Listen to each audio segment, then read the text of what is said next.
I remember the night it happened. I was sitting alone in my dressing room, my makeup half smeared, staring at the contract laid out before me. The ink on that paper felt heavier than any weight I had ever carried. It was not just a signature, it was a surrender. Fame was finally within reach, but at what cost? My hands shook as I reached for the pen, and in that moment, I felt an emptiness so deep, it was like a bottomless pit inside of me. I thought I was chasing dreams, but I was really running toward chains. I wanted the applause, the recognition, the spotlight, yet the deeper I reached for it, the further I drifted from the God I once knew. That night, before I could make my choice, the darkness swallowed me whole, and that was the moment when hell itself opened its mouth before me. Before I continue, I want to pause and say something very important. To everyone who has subscribed to this channel, I want to say thank you from the depth of my heart. To the new viewers and the ones who keep coming back but have not yet subscribed, I cannot wait for you to hit that button. Your support is the fuel and the energy that keeps this message going out to the world. Do not just watch, engage. Leave your thoughts, your reflections, and your stories in the comments, because together we can reach lives that desperately need this truth. Now, let me take you back to where it all started. My name is Connie. I am 48 years old, and I was born and raised in North Carolina. If you looked at me growing up, you might have thought I was just an ordinary small-town girl with ordinary dreams. But deep down, I was anything but ordinary. I carried wounds that no one could see. My father was absent, and my mother worked herself to the bone just to keep food on the table. I learned early that life did not hand out miracles. It only handed out survival. I was introduced to church as a child, but it never felt like home. I would sit in those wooden pews, my legs dangling, listening to the preacher talk about a God who loved us. But when I went home to empty cupboards and silent nights filled with loneliness, I could not connect the words with reality. By the time I was a teenager, I had quietly closed the door on God. I never denied he existed, I just thought he did not care about me. Music became my escape. I had a voice that could quiet a room, and when I sang, I felt powerful for the first time in my life. People told me I had a gift, but I did not just want to be gifted, I wanted to be known. I wanted the world to look at me and see someone worth remembering. Fame was not just a dream, it became my obsession. By the time I hit my late 20s, I was performing in bars, clubs, and anywhere that had a stage. I told myself I was doing it for the love of music, but deep down, I was chasing validation. I was chasing away the girl who always felt unwanted. But the higher I climbed, the more compromises I made. I drank too much.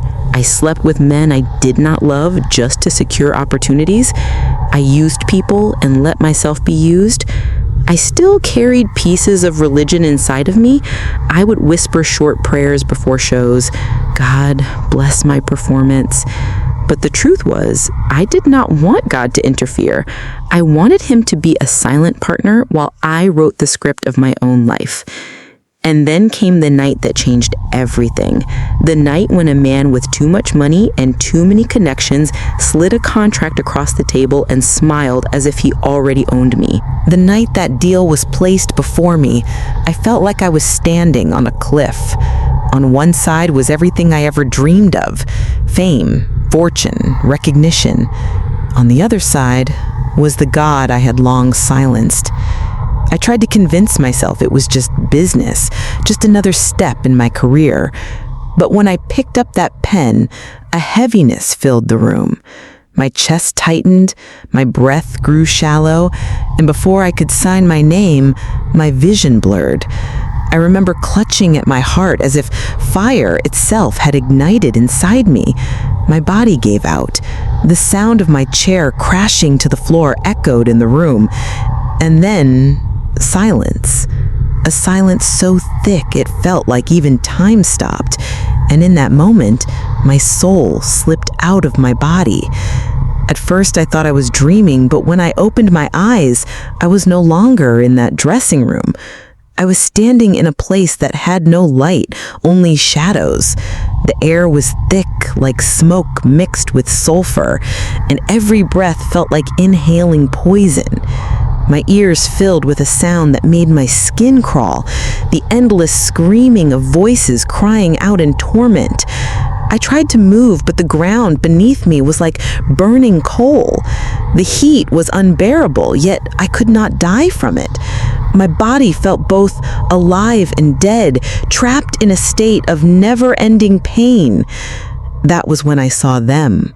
Figures, chained in darkness, faces twisted with regret. Some of them were people I recognized from the entertainment world, faces that once smiled on magazine covers, now disfigured in torment. One of them looked straight at me and screamed, "Do not come here. Do not make the choice I made." His voice was hoarse, filled with desperation. I backed away, but the darkness seemed to close in around me. And then I heard the laughter. It was not human. It was sharp, mocking, and cruel. Shadows shifted and I saw them. Creatures with eyes like burning coals and claws that reached for me. One of them hissed my name. "Connie, you were almost ours. Fame was the bait, and you took it." My heart pounded in terror. I tried to scream, but no sound came out. I fell to my knees as the demons circled me, chanting words I could not understand. Their breath reeked of decay. Their presence was suffocating. And then one of them whispered in my ear, "You were willing to sell your soul, and now your debt is due." Hopelessness wrapped itself around me like chains. Every compromise, every sin, every moment I pushed God away replayed in my mind like a cruel film. I saw the lies I told, the people I hurt, the nights I gave myself away for applause. In that place, there was no hiding. My sins stood before me like mountains. I thought it was over.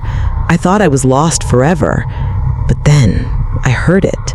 A voice, soft yet commanding, stronger than the screams, louder than the laughter. It called my name, Connie. The demons shrieked and recoiled at the sound. A light, faint at first, broke through the suffocating darkness. It was not the light of this world. It was pure, holy, and radiant. It reached me where I knelt, trembling, and for the first time, I felt something other than fear. I felt hope. The voice spoke again, this time with authority that shook the very ground.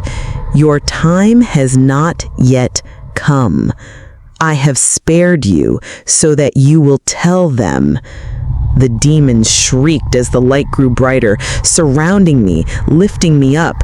The flames, the chains, the screams, all of it began to fade as I was pulled upward. And then, like a jolt of electricity, I snapped back into my body. When I opened my eyes, I was lying on the cold floor of that dressing room.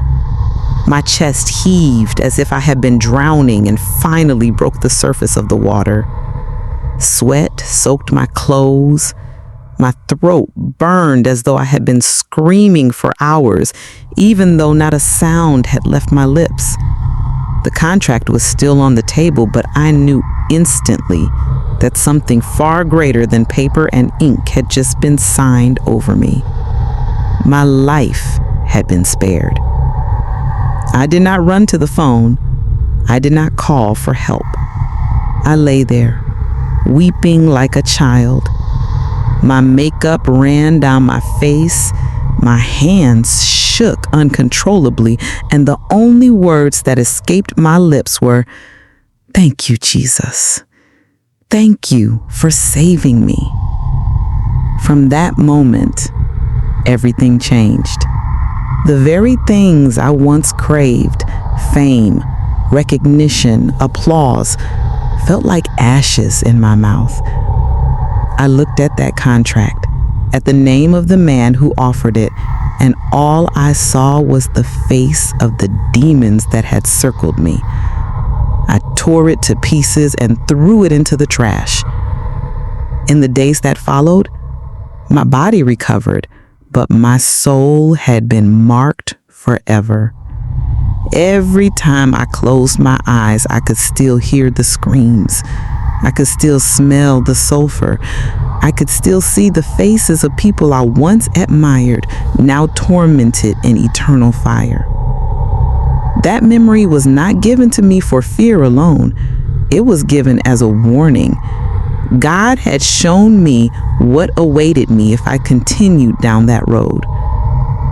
I turned my back on the industry that promised me everything, but only delivered emptiness. I walked away from the deals, the stage lights, and the crowds. Friends called me a fool. Some said I was throwing away my future. But I knew the truth. I was saving my eternity.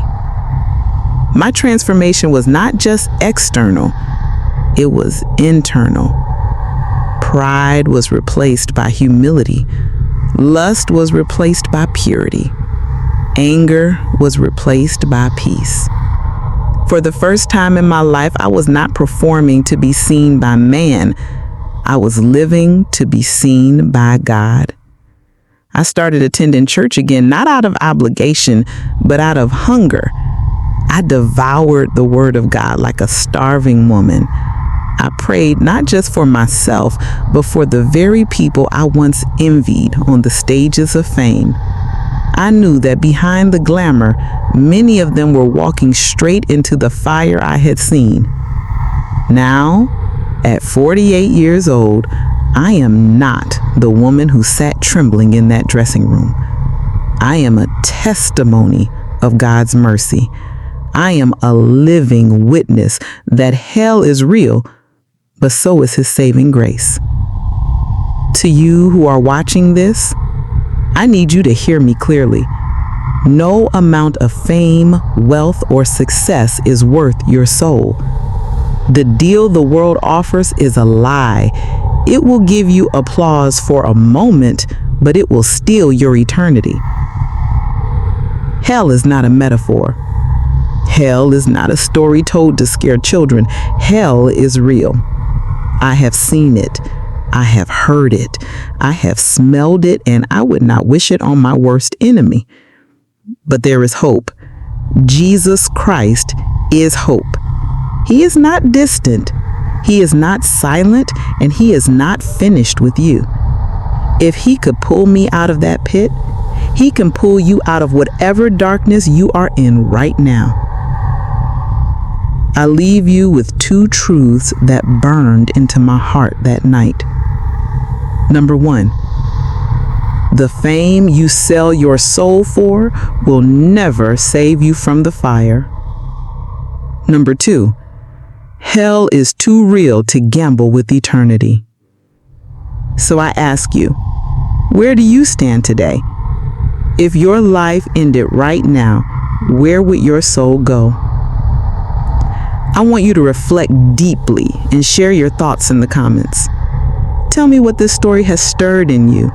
Have you ever been close to losing yourself for something the world promised?